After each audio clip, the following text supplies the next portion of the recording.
Welcome to That's No Class. I'm Brian Baruman. And I'm Morgan Darian. Welcome back to the home of class, where we talk about the most interesting and funny things happening in the news and in our lives, try to figure out how to live classy, and call out no-class moves. This week in news, Brian takes on wild weather and home appliances. I cover the curse of the Colonel. In a rare showing, we delve into sports. Our segment Schemes is back, and as always, we end with our no-class picks. How's everybody doing? April is here. Did anybody do April Fools? I forgot. I completely forgot about it. It came and it went. Sad. Morgan and I have been talking for the last year about doing an April Fool's episode because there are a lot of ideas that we come up with that seem like really good ideas for like 2 minutes. And then the more we think about it, we realize like, no, that would be a terrible idea. And you guys would probably hate them. Like, what was that one that we had? It was me doing book reviews. Yeah. Morgan's like, you should do it. Like, you should tell everybody the books because you're passionate about it. That like BS that like what you're passionate about will automatically translate to an audience.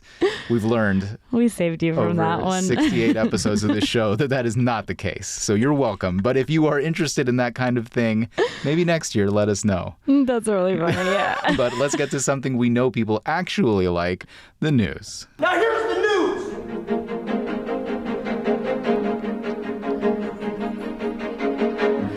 All right, now, as a journalist, I'm not a big fan of weather stories. Okay. If there are a list of topics, that one is probably at the bottom for me because it happens all the time and like, who cares? It's going to happen. It's going to rain, yada, yada, yada, yada. Okay. But this one caught my eye because it's terrible and I didn't even know that it was possible. What? In southern China, there have been extremely strong winds, like hurricane strength, and they've knocked down trees and severely damaged homes, all the stuff you normally expect from these kinds of things.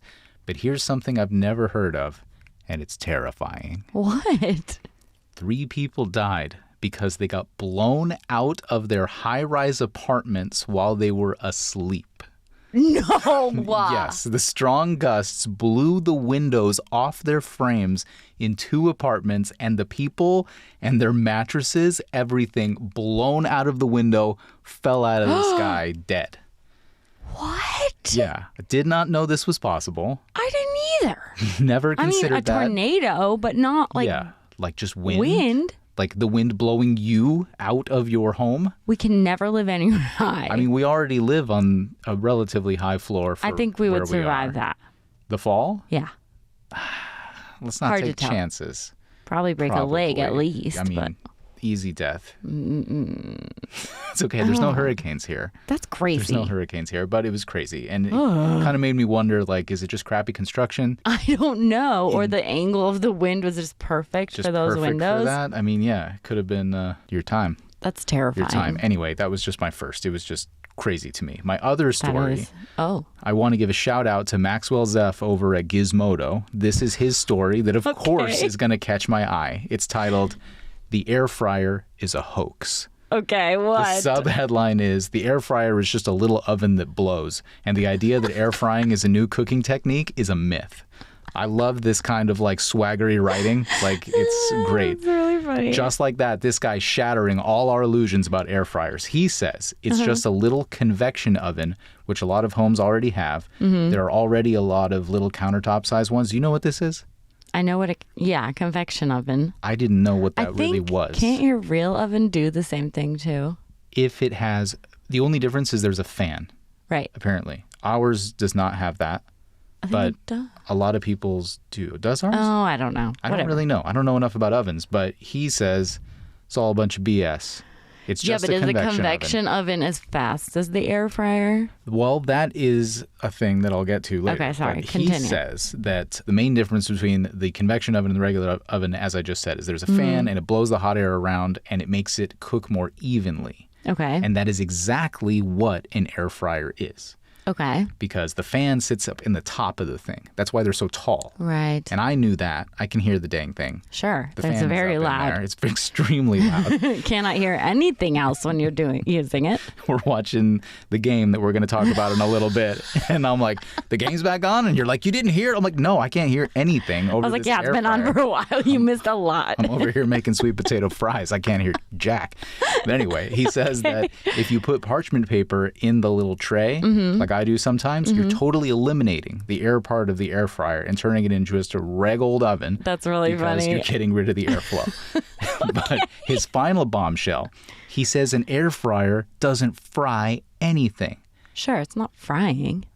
Why? See, I don't know. You would need oil for that. Well, that's what he says. He says oil has a much higher heating level than that does the actual air frying process, and that an air fryer isn't even capable of getting anywhere near the heat that oil would need to get there.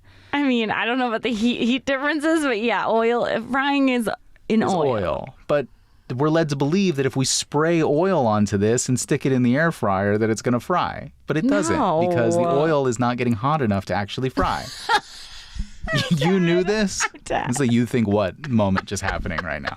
So this is his conclusion. Okay. Air fryers are just little windy ovens that sit on the counter. That's accurate. Boom. Fearless reporting. Fearless. Okay. Take it on. Everyone's, preconception about this trendy little thing we all have. Well, but I like it's so fast. Yes. And it's way faster than a regular oven. That's what he says, and that's what I say. The reason that I use it to make fries instead of the oven is because, it preheats in 3 minutes. Yeah. And so to that I say, it's great that he took the time to write an entire article about this. For the record, we do have an air fryer, as I said. Actually, from now on, I'll be calling it a so-called air fryer because it fries nothing. You can just call it, I don't know what you can call it. I'm going to call it the so-called air fryer. Okay. Well, it is an air fryer. It's not frying. It's an air heater. It's a little oven. I'm going to use the little oven. That's what I'll call it. Okay, fine. But anyway, I say to all my people out there not preheating, looking at you, Mogo, what is wrong with you? Preheating? In the oven. In which oven? Any oven. You gots to preheat. What are you talking about? Of course it preheats. You just said that it's great that it preheats faster, but what do you care? You're not a preheater. What the heck are you talking about? When you cook, you just throw things in. I just throw it in the oven before it preheats? Yeah. Have you ever watched me cook a single day in your life? I guess not. The preheat goes and it beeps at you, and that's when you put it in. I know that. But I feel Why like do you there's think times, I don't know there's like that? at least one time in the last week or two that you were like, I was like, did you preheat that? You're like, nah. Oh, with the air fryer, yeah. Sometimes I don't. It's even more crucial with the air fryer. It did not make a difference. You see how she denies these things? And then as we actually talk, her initial reaction is always complete denial. And then as we talk a little bit longer, she admits to it. Anyway, what's your story? Okay. So when I was a track athlete, I definitely had superstitions. I would do the same things like on the day of competition. So I can't judge people too harshly on their beliefs. Yep. Had to say this before I relay this wild superstition story hailing from Japan. Oh. A plastic statue of Kentucky Fried Chicken's founder, Colonel Sanders, was thought to be a lucky charm for Japanese baseball fans. Okay. In 1985, after the Tigers won Japan's World Series, the Tigers fans jumped into the Dotonbori River. Sure. And ended up flinging the Colonel Sanders statue in there too. Then years went by and the Tigers didn't win. So fans dubbed this time period as the curse of the Colonel. And they were like, we got to find this statue. So it's been gone this whole time? For a while. They threw it in the river For a and while. it's gone? Finally, it was unearthed during construction in 2009. Okay. It was missing glasses and a left hand, but they cleaned him up and had a priest bless him. And finally last year, the Tigers won the series again after 38 years. I mean, you can't deny. I mean, obviously, You can't argue with tied that. to the statue. 100%. More people jumped in the river to celebrate, but not the statue this time. Okay, but now KFC is like, hey, this statue looks like garbage. It's too dilapidated to maintain.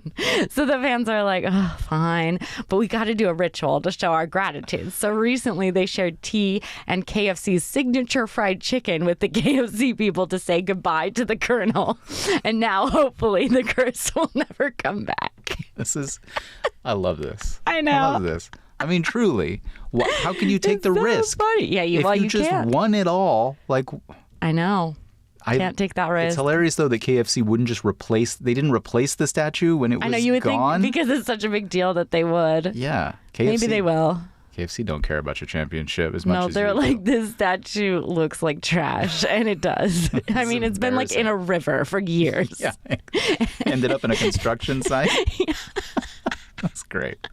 I just have to say one thing here because it kind of relates to something we saw today after the women's basketball final. Here's the thing about these types of situations. Okay. I get it, but also everyone's nuts, man. All these curses or like giving glory to God. Nuts. Like one team's got to win and one's got to lose. And sometimes it's luck or good or bad calls by the refs. And a lot of times it's just talent and hard work of the team that does it or the coaching. Like everyone's worked hard. That's how you got the win this time, among other factors. But I'm sorry, like God doesn't love you more than someone else. And statues can't curse teams. Get out of here, man. Like God is cool. Keep up your beliefs. I'm down. But Jizo isn't like, I want this team to win. He's busy. I mean, he can barely get anything done in this madness. Like baseball or basketball or football or whatever else. Least of Jizo's worries right now. Anyway, I got sidetracked, but I really think it's so wild when someone's like, God, let me win. Or I won because I wore the right socks. What were your superstitions? You got like 2? When I would go to the bathroom, I would have to like wash my hands the exact same way every time. Like an order of things? Yeah. Soap and then water and then Yeah, and dry? the amount of towels and stuff like that. How many towels? 3. Me too.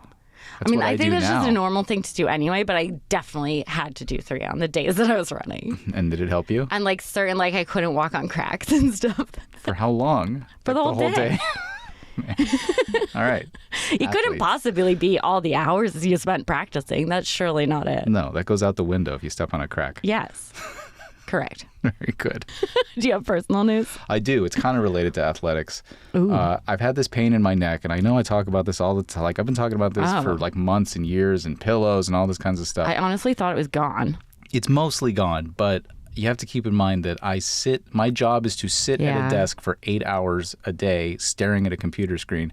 And then when I work on the show, I'm doing another 2 hours probably a day of sitting and staring at the computer screen. Yeah. So probably doing 10 hours a day sitting in a chair staring at a computer screen, and my neck starts to hurt.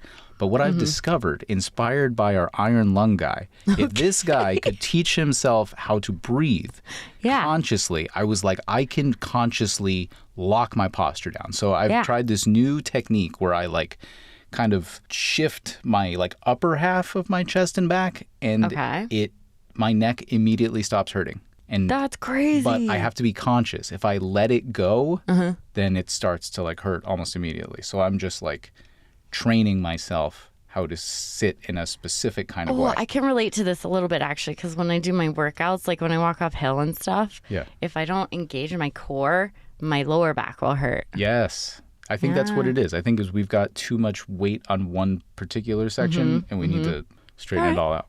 I'm proud of you. So that's new. All right, what do you got? What's your news? I tried the new Del Taco Crunchy Chicken Ranch Taco. We saw the ad during the women's final March Madness game. Man, they got us. They got us. 2 tacos for $3. It's a deal. Yeah. Pretty good deal. It was good, but also whack. Fried chicken is mostly always good, but the flour tortilla makes everything too gushy, in my opinion, turns it into like a raw dough. And then you're like, man, I wish I was just eating fried chicken. Yeah, it would be better. Yeah. But their fried chicken is not very good fried chicken. Like I would rather get a nugget from somewhere else. I liked it. Okay. So what? I don't understand exactly then what you're complaining about. Because of the flour tortilla around it. Oh, so you just want the nugget by itself? Yeah. Okay. At that point. Makes just sense. eat the good part. Yeah. Advertising works, everybody. It really when does. You're watching a game and there's all that. Wendy's blew an opportunity because Wendy's was sponsoring the crap out of this, but I didn't see one Wendy's commercial. No. I could have been tipped over the edge. Yeah. But Del Taco got us instead. Del Taco won. So you're welcome for this crunchy chicken taco review brought to you by That's No Claus Podcast. All right. When we come back, TNC jumps on the sports bandwagon with no shame. And then they're trying to fool us, but we know what's really happening. You'll see what we're talking about. Thanks so much for being here. We love having you. We'll be right back.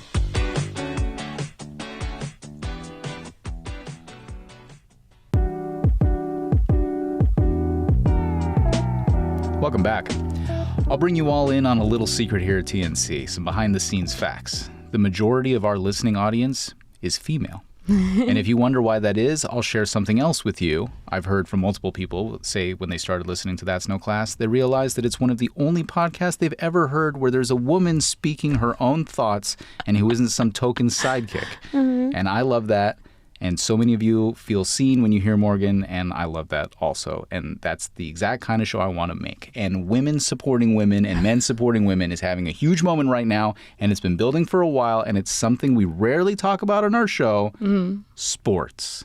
And today we're talking about women's sports. It is straight up blowing the F up. March Madness has been a huge deal. We just talked about it little bit, and now we're going to really go into it. All eyes have really been on Caitlin Clark from the University of Iowa. Her games are the games that are getting the most attention. I'll give you some insane numbers. Okay. Her team's game against LSU averaged 12.3 million viewers, making it one of the most viewed games in any sport other than the NFL over the past year. Wow. That's more than all but one game in last year's NBA Finals when my Lakers were destroyed by the Denver Nuggets. Her team's next game against UConn, which was the following night, which Morgan and I watched, Catch Us at Chili's, averaged 14.2 million viewers. Wow. And it's just really an amazing and noteworthy thing, and something I've never seen in my lifetime, and honestly something I thought I would never see. This has been building. So I ask you, friend, why? Why is this happening now? Okay, honestly, it's hard for me to give an opinion on this because I gave up on women's team sports a long time ago, and I'll take responsibility for that. As a fan and as a woman, I should have fought harder. There have definitely been a lot of tears surfacing lately, like hearing from a woman during work that she was having a get-together for March Madness, and I was like, yep, it's going to be a good game today. And she was like, about damn time people are interested, and I was like, full-on blinking back tears, like, hell yeah. Or when I saw a middle school girl and her dad watching the game at Chili's. Yeah. Why is it happening now? Let me tell you a story about a girl who loved basketball. Okay. And no, I'm not talking about Caitlin Clark. Okay. This girl would get up at 4 a.m. in elementary school to practice dribbling and shooting. She would take her basketball to bed with her so she could shoot into the air and practice her follow-through. She would rent out the Pistol Pete videos from the library on repeat to learn about dribbling drills, and she was too competitive on her middle school team and was furious to get benched because everyone had to have a chance to play, even if they didn't know what a basketball even looked like. Anyway, she liked running too, and in that sport she only had to rely on herself, so that's the direction she went in. But after she gave up playing, she still loved it and went to all the games, and then one day she stopped because it was too sad to be interested in women's basketball. It was too depressing to cheer for teams that were never going to get the recognition on a national scale. And eventually, Me Too came around, and she still didn't believe anything could change. And all of a sudden, people are watching women's games and then women's March Madness, and she's crying at Chili's because the panel of the game commentators are all women. And then she's watching the final at home, and she's crying again because NASA women are holding the flag during the national anthem. And she doesn't fully care who wins because the game itself, being viewed and cared about by so many, is literally the biggest win of all time. And it's hard to have an opinion on things because it's still really hard to believe that this happened and is happening and that it's happening in my lifetime. So yeah, that's kind of like what I think right now. It's hard for me to like really analyze it at the moment. I love it. Thank you. This is side note. And I'm trying not to cry again. This is exactly what I was hoping to get from you. Morgan's like, this is such an open-ended topic. How are we going to handle this? I was like, I can't talk about this. I can tell you my experience, and it's completely different, but I can tell you that I am a diehard MMA fan. And my friends are too. And my connection with women's sports started with that, in that UFC was the first professional league that put men and women on the same card. That's true. And that's very cool. That was such a huge thing for us. We didn't think about it as, you know, like, oh, this is a women's like empowerment thing. A moment, so we're ignorant to it, but we loved it. We loved the women fighters just as much as the men fighters. We've got favorites. They headline cards. It was a huge thing. And I guess it surprised me that nothing didn't keep building after that. You know? Because that was a while ago. That was years ago. Yeah. And it's still going on, and respect to them for that going on. But this is so much bigger because MMA is a small sport, and it's always going to be a smaller sport. If we're going to think the UFC, we also have to think, the U.S. women's national soccer team. Yeah. That was a huge deal about a year ago. And I think maybe that's part of what's been happening, is that the gaps between when these major events were happening are shrinking smaller and smaller. And it makes you hopeful, but I feel like hopeful implies that it's gonna fade out again, or it's gonna like go away. And I don't think that that's necessarily the case. I feel like people are really into it now. Yeah. Like there are fans. There are legit fans. You can see the people in the crowd. You've got thousands of people. Every single major city almost has the soccer teams.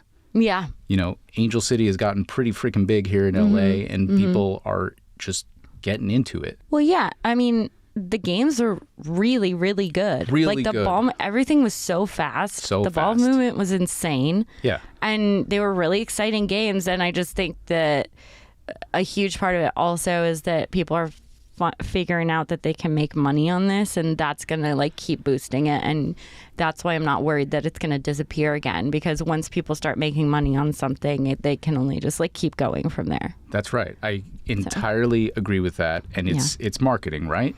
Yeah, totally. Market this product. Figure out a way to market this product. And I like that you said the Me Too thing, because let's be real, that's when kind of everything began. This is when, hey, women are a group that face specific different things. Yeah. And women want to support, and men want to support women as a specific group. Well, and I think what came out of that too is you do kind of give up. You're like, this is just how it is, because you've individually battled so many things. Right. And so it was such a huge opportunity also for like conversations to happen for men to be allies in new ways. And so now it's like women and men kind of do these extra things to bolster women's sports or whatever it is. Yeah. They take a chance, or they make allowances and go from there. Yeah. You know, give it a chance, support it, even if it's just to support it. Right. There's nothing, right. I mean, it's fun to watch. Yeah. Like you were saying. I mean, it doesn't matter who it is. If they're sinking a three from almost the half court point, you're like, that's amazing. Yeah. I would say one other thing is that I think the women play a lot differently than they did like 10, 15 years ago. And we haven't been playing as long as the guys, and in a lot of sports. And so maybe it's taken this time also to kind of have those athletes coming from like younger ages. They have like the people supporting them to like start from a young age too. Yeah, that's actually a great freaking point that I was thinking about, and I was figuring out a way to bring this in. I'm so glad you said that. We saw this in MMA. We saw this in the UFC. I guess what I would call it is that it's developed. Yeah. Women's version of whatever this is has developed. You saw in the beginning, people just simply weren't as good. There weren't as many. There weren't. They as probably people. started later. Yeah. There's not as much competition. Not as many people to train with. Yeah, they can't do sparring. They can't do smaller fights. It's much harder. Yeah. But now, I mean, in the last couple of years, you see the women now, and you finally see these women who are just dominant as hell, and you're like, oh, they've had enough. There have been enough people to work with to reach those levels. Great example. When me and my sister were in, I want to say, middle school, we didn't even have a girls' basketball team. She was the only girl, and she played on the boys' team. Right. I mean, that wasn't that long ago. Yeah. You know what I mean? Yeah. So, and they didn't want to let her on the team. It took a lot of fight to get her on there. So it wasn't just like, oh yeah, everyone's included. No. Like, it took a lot of fight to get her on there, and she was the point guard, and she was the best player on the team. And so it's like, that was how many years ago? Yeah. You know? Well, so girls don't even have a chance in certain places. And it's great that the women that are in college now, they probably have, I mean, they've grown up. They're 20 years younger than us. Yeah. They grew up with these opportunities. Yes. And it's great. The level with of the support. With the support, you know, they all of them have families that are like super supportive, which is amazing to see. Really cool. And it just makes you want to cry, because it's a wonderful, fun, amazing thing. And why would anybody not be about this? I know. Doesn't you got to be just a pure a-hole to be against this or not be supportive of this, because it's a great thing and it makes people happy. Yeah. I just want to give one shout out to my favorite, I don't even know what to call it. It's like a sports news Instagram account. Oh, yeah. It's called The Gist. GYST, and they're so great. They have a podcast, and it does like favor women's sports, but it doesn't just talk about women's sports. It does all sports, but like it does like give a boost to women's sports because they don't get covered as much. Right. It's primarily women's sports. Yeah. It's like, if you're interested in women's sports, this is the place. It's really, really cool. To come. Follow them. And they have funny content as well. It's true. We copy some of their stuff. Don't tell Do we? anyone. Yeah. Just like their formats for things. I'm like, hey, the Gist did that. That's really cool. We should try this. Okay, cool. Anyway, okay. When we come back, the segment we thought was one and done returns. And then, of course, we've got your no class picks. Stay with us.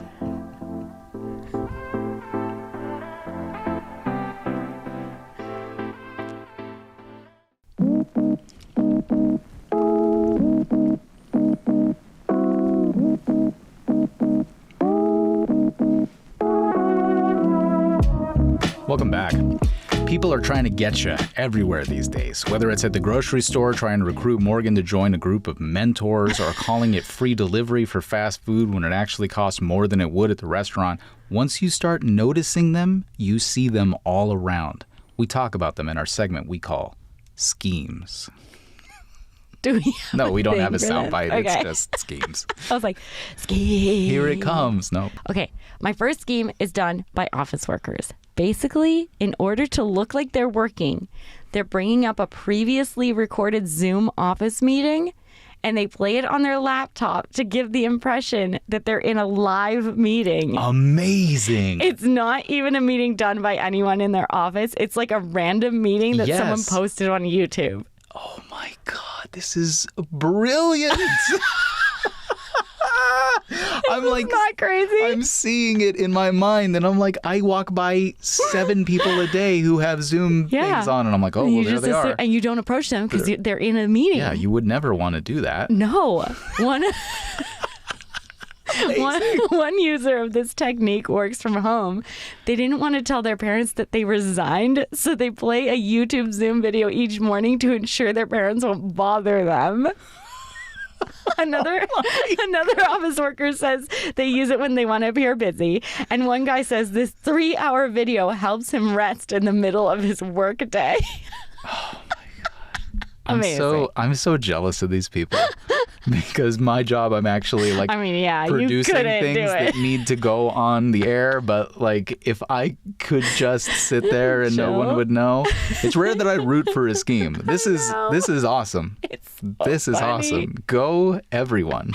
That's a great freaking scheme. It's so ridiculous. So ridiculous. Amazing. That's so funny. What do you got? Great. Okay. What do you got for this I got one. scheme? Seg? This one, I'm going to give it a theme. And the Okay. theme, I think, is we hoped you wouldn't notice. Okay. And man, if I wasn't so careful, they really would have got me on this one. Oh, what? It comes from Frontier Airlines, calling out Frontier Airlines on this. You want to talk about budget airlines? Frontier is a budget airline. Okay. And the problem with that is they're still trying to make money. They're not like Right. content with being the budget airline. They're like, all right, here, how do we get some extra money out of these fools? Okay. Okay. So I won't deny being cheap about, air travel. Sure. I literally don't care about amenities, free baggage, none of that. Get me across the country as cheaply as possible. I'll take the airline equivalent of riding in the back of a truck full of chickens if it gets me there for under $250. I start looking for flights for Arkansas to go visit my mom. Okay. Yes. It's a one-way ticket because I'm taking a different airline home than I took there because, again, I'm cheap.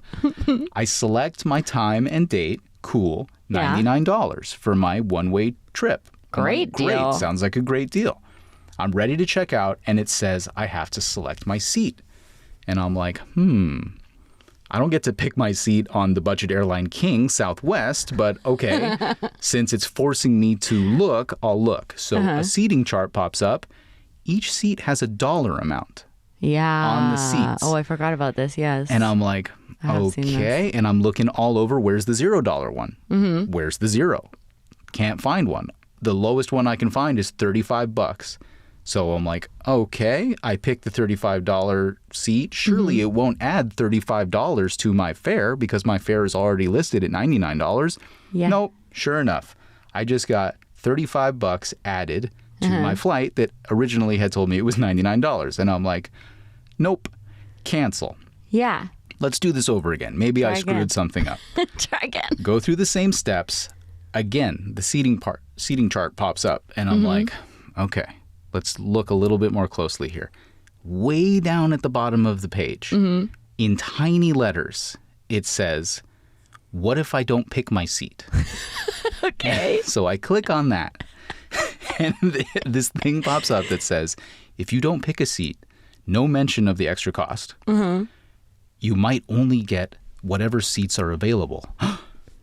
But like I said, give me the chicken truck seat. I don't care. Yeah, who Just cares? board me last. Walk somewhere. of shame. Do not care. And then at the bottom of that second screen, in more tiny letters, it says, I don't want to pick my seat. Okay. So I click that. Boom. $99. Oh my gosh. So these freaking schemers are trying to trick people into not finding these tiny little messages. That's so dumb. Otherwise, they're basically getting forced. Yeah. Like if you can't figure it out, you're getting tricked into spending extra money. Good eyesight. Yeah. You're spending that money. Terrible. And if it was two people, Yes. it would be like $80. Well, what actually happened to me is that it was a connecting flight. So I had two legs. So when I did pick the $35 seat, it doubled it to $70 because I would be going that's so to much Denver and then to more. Arkansas. Yeah, it almost doubled the cost of my freaking flight. That's so dumb. It's such a dirty, rotten That's scheme. dirty. It's not Like, just cool. make the button regular sized. Yeah, make it full size so that people can see. And tech companies are getting into trouble with this, like Yeah, like basically hiding stuff. hiding things and Yeah. tricking people. And so just watch out for it, everybody. If you ever try to fly Frontier, remember your old pal Brian who told you about this freaking scheme. There you go. Tips. Tips. I really Life like tips. yours, though. I like yours yours is good. Yours felt good. Mine feels like bad. No, it's a good tip. Now you probably saved someone I from hope so. spending I that hope money. so. If I saved you, let me know. Yeah, there you go. All right. When we come back, it's that time. Your No Class Picks of the Week. Stay with us.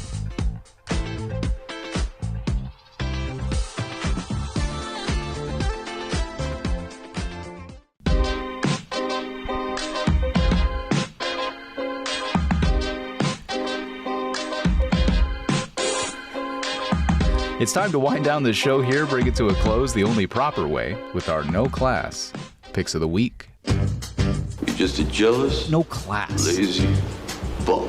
No class pick.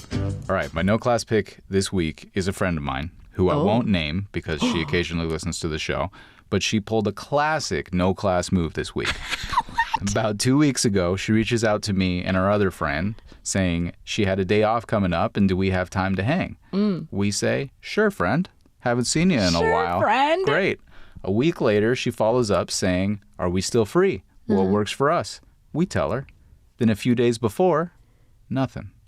My other friend says, so when are we going? In the group chat where this was all happening? Nothing. Luckily, I didn't clear any space for this hang because I Okay. would have been extremely disappointed at So you're busy. having nothing to do, and I'm extremely busy, Yeah. but ghosted. No class That's move no class for from sure. a friend of mine. Rude. You're this week's pick. You know who you are. You know who you All right, what about you? are. Okay, so I have a class pick. Okay. There's this guy at my work, and he's the kindest soul, just always trying to like lift people's spirits beyond positive vibes, and he really tries to connect with everyone, even like customers. So already. Even customers. Yeah, he's What? so kind. Why? And I'm like, why are you trying so hard, man? With these people. Like, these people don't deserve you. So already this guy is operating on a class level far higher than most people. Whenever he visits Mexico, he brings back treats and sweets and shares them with everyone. He brings us fruits from the trees in his yard and from the markets and orchards nearby. And if he's even eating his own food, he would easily offer it up if someone was looking hungry, for sure. The kindest soul. Okay. So I fell again last week. My ankle hadn't healed hardly at all, and the sidewalk is uneven. My ankle turned again. All my weight went to the left. The tea and coffee I was carrying dove forward and smashed on the road, and my other knee came down hard on the concrete. I couldn't get up for a bit because I was caught in this weird half squat. So one leg was pinned under me and the other was still ready to push off the ground to get up, but it was my injured ankle and it was way too painful, so I was stuck. He was the first one to my side. He ordered the other bussers to clean up the drinks and find the server to get more for that table. He got my manager to get a chair just in case, and he's like lifting me at the elbow to get me off my foot so I can see how much damage there is. Now, this is all just quick thinking on his part, and I would, of course, do this for him too. But here's the class move. He has asked me every single shift after that one if my ankle is okay and if I'm feeling any better and do I need anything.